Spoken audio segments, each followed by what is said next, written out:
up, get close and personal.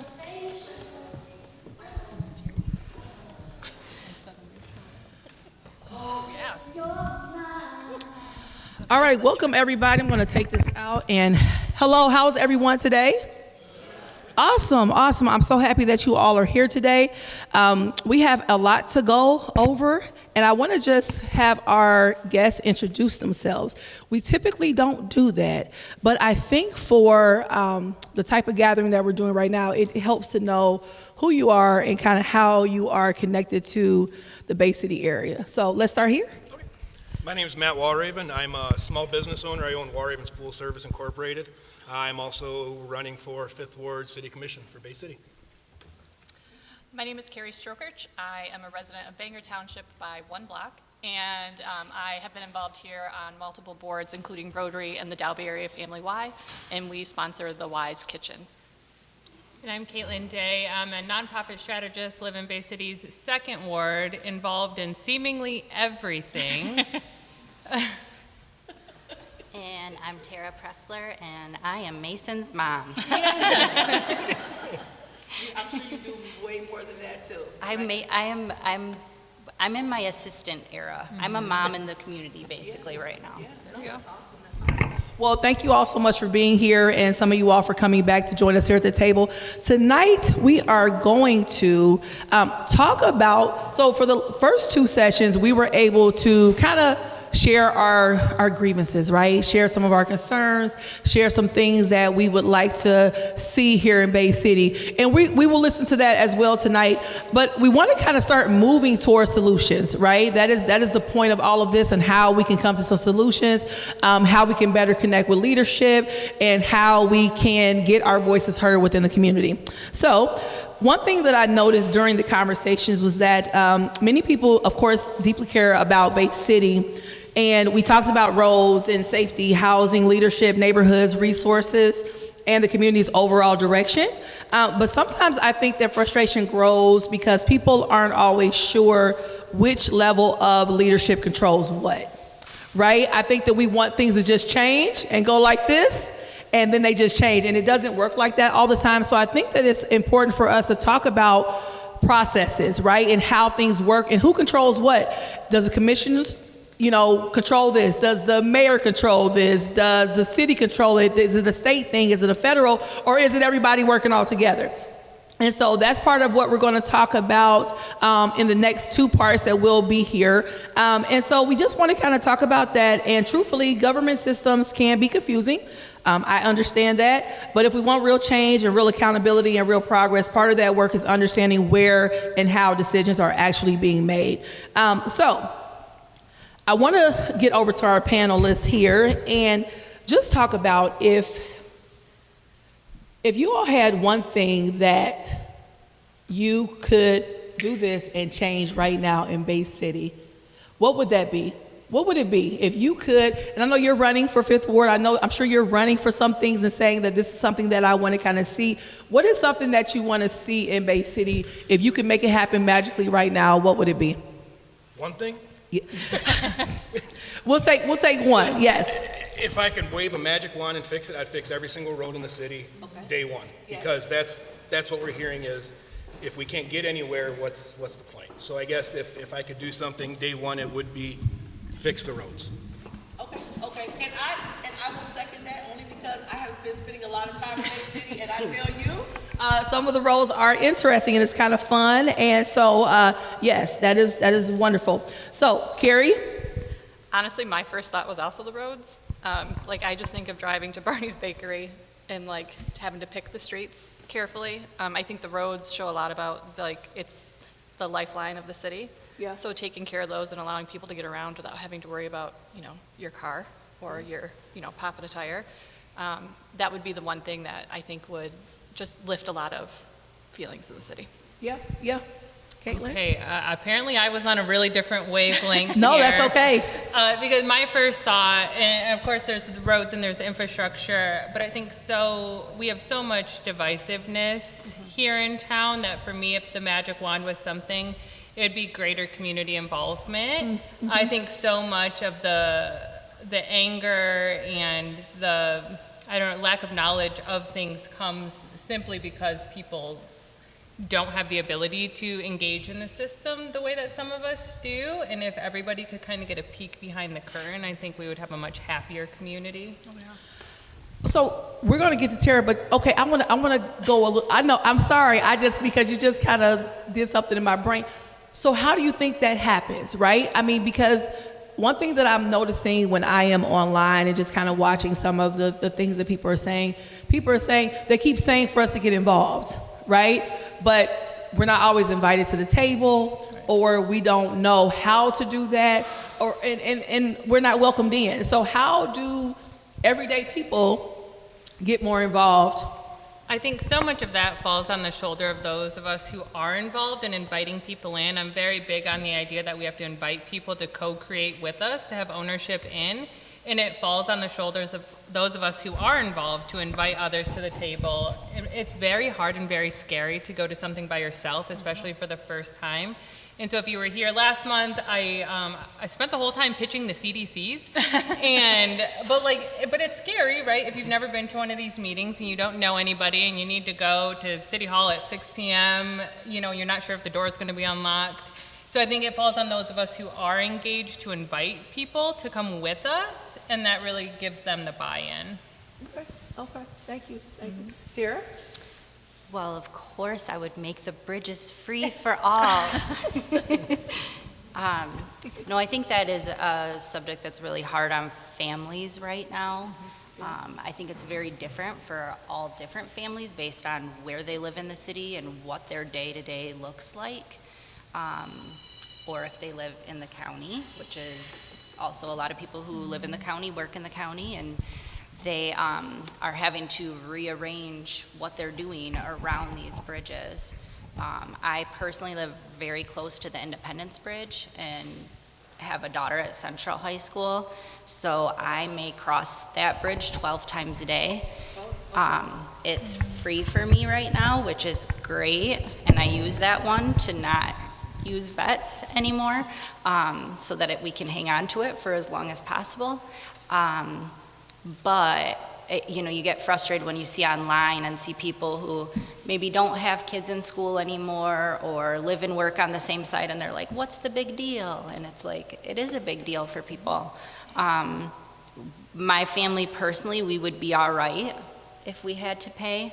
Not $2 every crossing though, so I guess the magic wand would be at least, please, please, please, can we have back a monthly unlimited option like we get with every other subscription in our lives. But also I had a thought on what you were saying, and the magic wand there would be for everybody in all of these rooms to come to listen to understand instead of just to reply or respond or object to what we're hearing.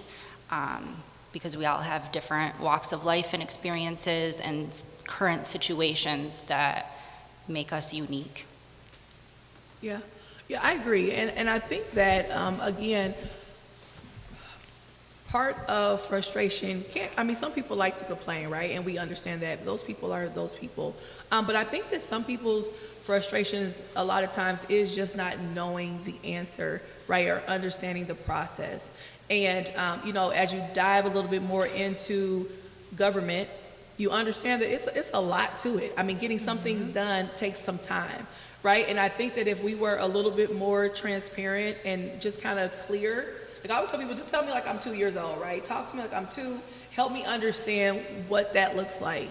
And I think that if we spent a little bit more time in different ways, and I know, Caitlin, you talked about this last time, that there are different processes that are available for view, right?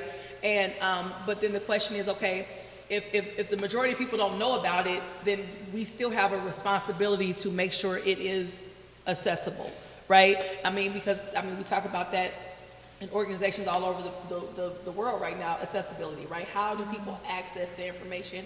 How do we make it clear that to people that they can get this information? So I like the idea of people coming, being open-minded, and then I also understand the frustration of something saying, hey, I don't know what I don't know, so if I'm barking, it's because, I need you to to feed me, right? I mean, kind of give me the information. So, did you like that now? Did you like that? Okay.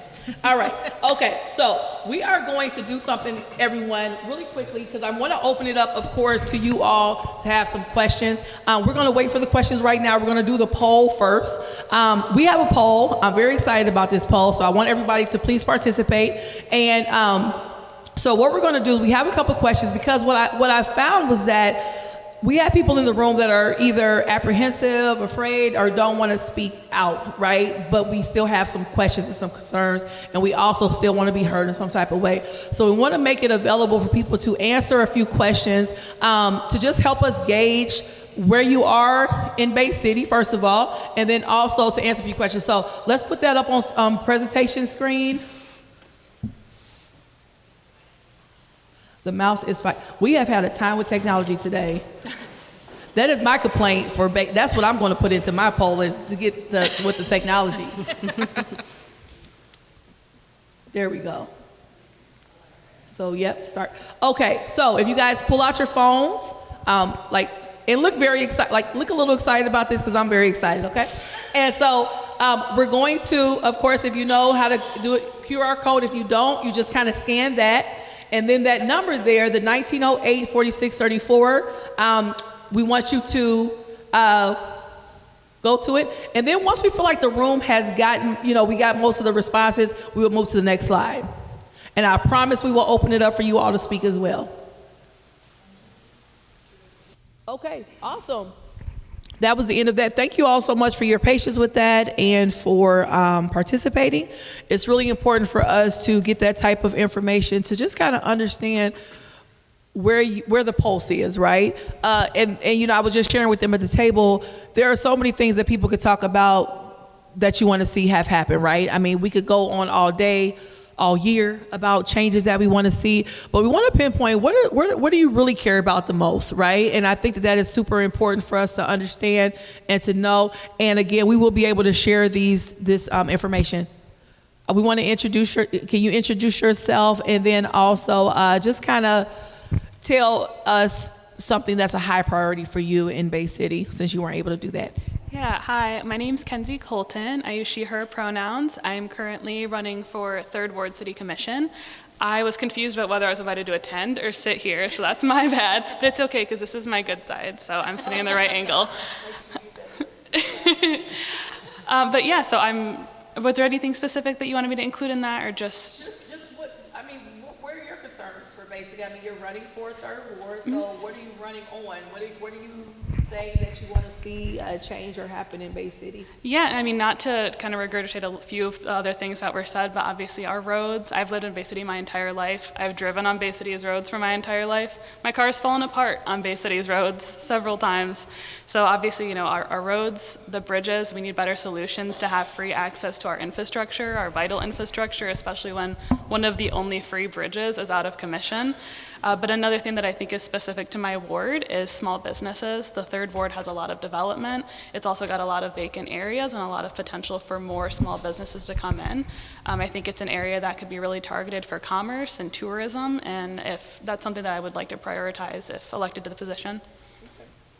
Now, let me ask you all that, since we're on that, because that's something that I've heard a lot of, that people want to know how to bring more people to attract people to Bay City. Right, business owners and also people to move here. How do you think that happens? Sorry, I'm just having a casual conversation with some friends. So how do you think that happens? How do we get people here? Because people say that, right? They say we want to attract people, but how do you do it? It's a very broad statement, right? And that is one of the main things that I'm seeing people say, is that they feel like people are not moving to Bay City like they used to, especially if they're lifelong residents, right? They're not moving here, and then businesses are not coming here. But it seems like businesses are coming. I mean, I've seen business coming, but maybe it's not in the certain areas. So I don't know. Tell me, what do you all have to say about that? So I moved here. So I'm not a lifelong Bay City resident. I grew up in the Thumb, so for me, Bay City was a big town. We came over here and we made the drive. My husband and I decided to move here based on, it's a big little town, so it's not too big. Our businesses were all up north. He was very attached to high-speed internet, so that helped us stay here. But we moved from Lansing. So at first we were looking for a place that had things going on. They had the concerts in the park. We had friends who were in bands. We looked at the downtown area, which really over 18 years has come so far from when we first moved here. It was where we decided we wanted to raise our kids. We looked at the school systems and all of that stuff. We don't tell people we live in Bangor Township. When people say like, oh, this is happening in Bay City, I live in Bay City. That is my mailing address. I'm attached to stuff that happens in town. I'm happy to say my son is a lifelong Bay Cityan, but that's my claim. I think the outside view and the stuff I've heard from other people is that there is so much opportunity in Bay City. They do see new businesses popping up. They see the boutiques downtown. We have, I know the Thumb doesn't sound that exciting, and trust me, I grew up there. It has its struggles. But there are tour buses that come over here for days for people to go shopping and stuff downtown or to tour the downtown area. So I think sometimes we lose sight of what we have because we're so close to it and we see it all the time. And talking to other people or relatives that are coming up, they're excited to visit Bay City. And that's why, one of the things when I talk to you, and I'm happy to participate, is I know this is really centered on the city lines, the wards and things like that, but I think there are people who live just outside of the city that care just as deeply, because this is our town. This is my hometown now. This is where I'm going to live. And, you want it to have the best light as possible. So you want everything to do well, and you want to see that. I do think for small businesses, my family are business owners, there is a lot of opportunity here. But I think it's vital that when you do open something, you're involved in the community. I think this community can really tell when people are just coming in and opening a business, closing it up and going home, that they want to see some involvement. They want to get to know people, because in essence, it still really is a small town. It may not feel like it all the time, but in the time that I've been here, I can almost trace back everyone I've met to one or two people that started taking me to things. And that was really helpful. But I do think that, from an outside perspective and hearing it from other people, that we're doing a lot more than sometimes we give ourselves credit for. Yeah. And we're really hard on ourselves. Yeah. Thank you. Anybody else want to add to Caitlin? Yeah, I always got something to say. My idea, and with attracting families, we have to acknowledge that in Bay City we have a housing stock issue. We don't have the right kind of housing that families with children are seeking when they're looking. They're going to Midland, they're going to Saginaw Township because they have the correct housing stock, and that's something we really could improve upon. And it's different for all types, right? We, of course, need more affordable housing, and we need more rentals, and we need more homeowners, but we also need houses built for the modern family. And it's a huge struggle, as our friends talk about relocating. We just simply don't have what they're looking for here, even though they love the community here. Yeah. Anybody else want to add to that? I'll add that I think that something we could do a little bit better in Bay City is keeping young people here. A lot of folks, I know a lot of my own friends, when we graduated high school about, 2016 now, I feel so old. But you're done. I'm at the edge of where I can stop saying that I'm young. I'm 28. But a lot of folks my age, they moved away. They moved away because Bay City didn't have things that were attractive to young people. And that's part of the reason that, I'm running for commission. I would actually, at 28, be the youngest person on the ballot, elected the youngest person on the commission too. And I really think that if we want to keep young people here, they need to see themselves reflected in city leadership, involved with city operations. And in order to see yourself as a potential involvement, you have to see somebody like you. You have to see a pathway forward. And I think that really our population growth would be aided if we can not only retain some of those young people, but be attractive as a place for young people to move. I'd just like to say, while taking care of our aging population. Yeah. We have to find a balance, because we have people who have been here their entire lives that feel left behind, and we need to make sure we're taking care of them. And you see that, on different nights on Wednesdays in the park and whatnot, you see catering to different groups of people, and we need to make sure that we're doing that across the board. So that's the question. So how do we do it for people that are aging?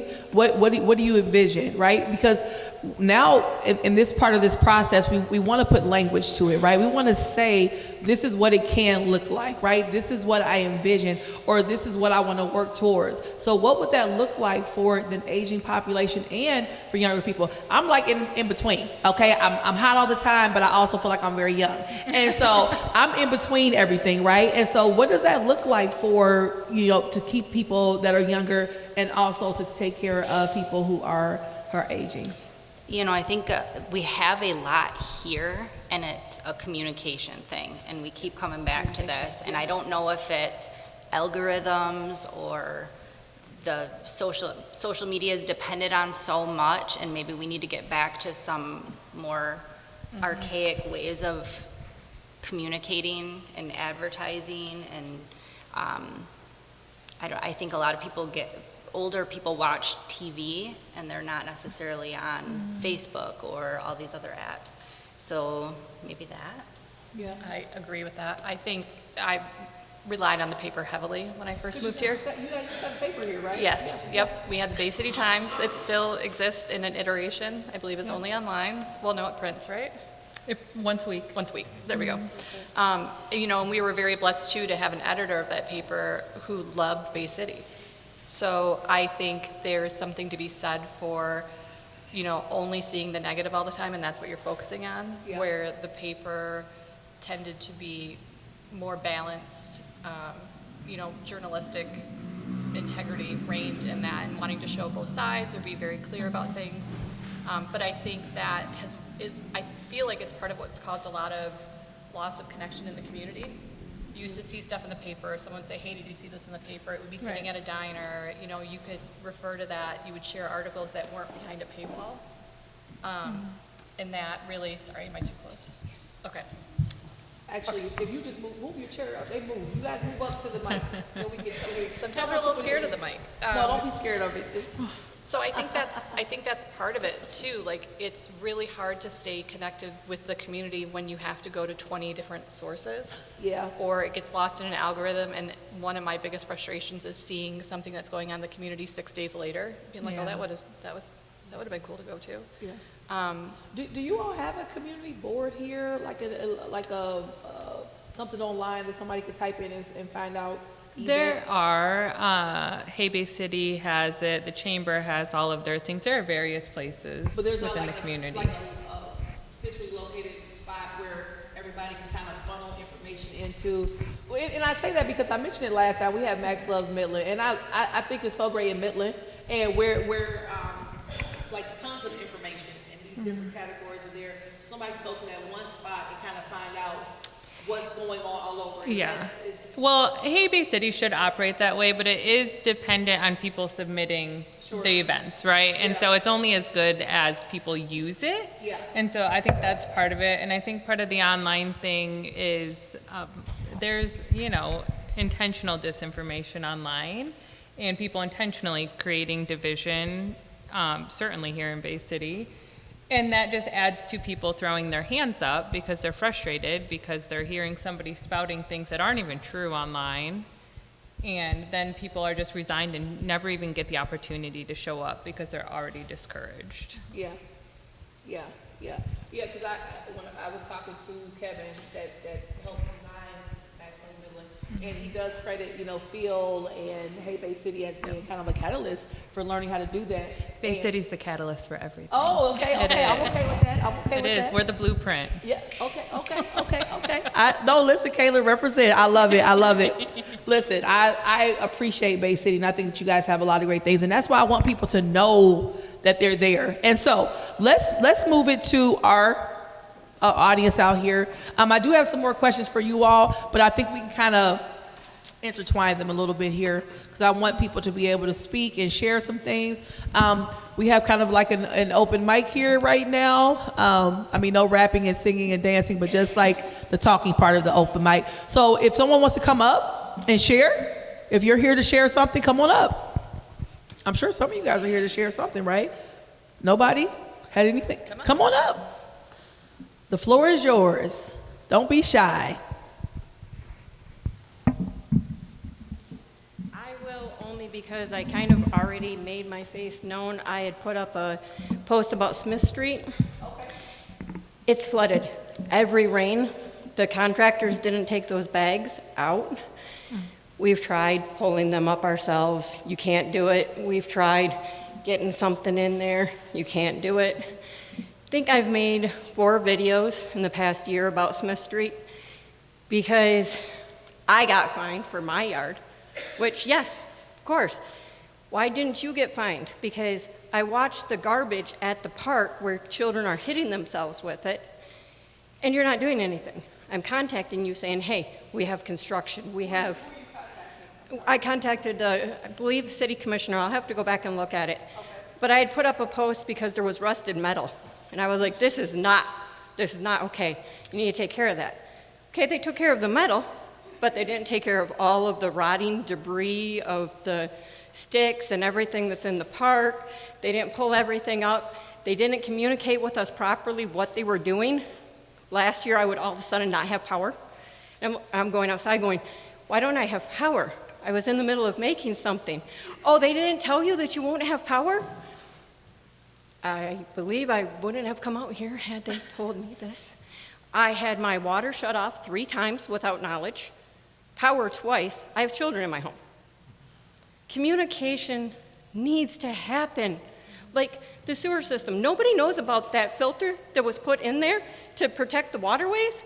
I learned that by trying to figure out, should I mess with this? And I was like, ooh, I better not touch that. I don't know enough about this. But it's a multi-million-dollar project. So much thought went into this. I didn't know. So what project? I'm sorry, I don't understand. Tell me what project. The Smith Street renovation. They took care of the sewer system. They took care of some of the piping. They put in a bike lane. Half of it's still destroyed. While it does look good, we were told it was finished. It's not finished. Finished would be everything's pulled up, everything is the way it was before you came in. That would be finished. If you're going to find me for my yard, then you better take care of the yards in the community. That's just accountability needs to happen. If you are holding Michigan residents accountable all around the state, then why aren't the people who make the rules held accountable? It needs to happen. I guess that's kind of all I have to say. I would absolutely, everything you just described is 100% unacceptable. Your water should never be shut off without somebody knocking on your door. Anytime there's a huge, we'll call it an infrastructure project, they should be contacting you guys weekly, telling you this is the process that we're going to be. Today we're going to put in the lane between this and that, and we're going to paint the stripes. One thing I also will say is in regards to those, I'm going to call it a filter they put on the catch basins.